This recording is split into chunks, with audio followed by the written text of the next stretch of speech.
Now to dry January. After a month of holiday partying and for some of us, a year of stressful drinking to cope with the pandemic, there is a new movement to start the year alcohol-free.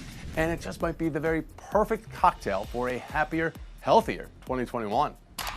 Dry January is something that started in England, and the idea was to go the entire month of January without having a drink. The idea was to see whether or not, number one, people could actually do that, but number two, if they would experience some psychological and some biological health benefits. This year's Dry January Challenge comes as alcohol use has surged during the pandemic.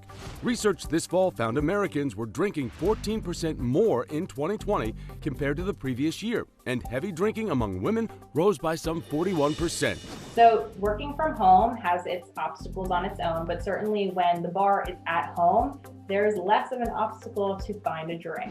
Hillary Scheinbaum is the author of the Dry Challenge. There are so many benefits involved with doing a dry January, including clearer skin, better sleep, and just an elevated mood, since alcohol is a depressant.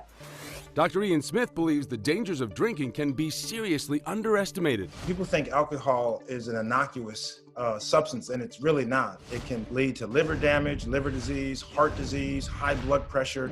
He says Dry January can act as a kind of intervention, revealing deeper issues. If you try to, for example, go without a month of drinking, it can actually show you whether or not you may have an underlying alcoholic problem.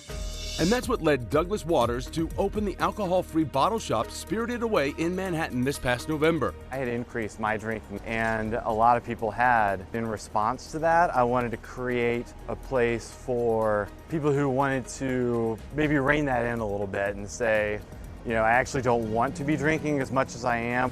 If you are game for the Dry January Challenge, Dr. Smith has a few rules to set you up for success. One of the biggest things you can do, of course, is not put yourself in the vicinity of alcohol.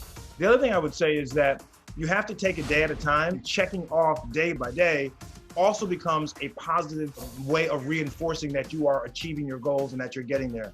Lastly, building a winning environment. If you know someone who's going to tempt you or constantly drink around you, then you really have to try to clean out your environment, at least for the month of January, to try to reduce your distractions and temptations.